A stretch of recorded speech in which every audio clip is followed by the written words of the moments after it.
తెలియదు, వాస్తవంగా చాలా పెద్ద వయసు ఉంటుంది. ఆయన గారు ప్రజలు చెప్పుకుంటూ వచ్చి, అయ్యా చాలా గొప్ప మందిరం కట్టారు, చాలా ఆనందంగా ఉంది అని చెప్పేసి ఆయన మాట్లాడుతున్నారు.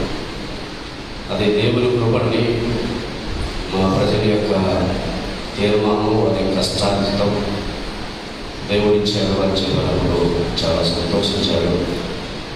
ఈ కాలంలో ఒక గుర్తింపు అనేది ఇప్పుడు వచ్చిందయ్యా అని చెప్పేసి ఆయన మాట్లాడుతున్నప్పుడు నాకు సంతోషం కలిగింది.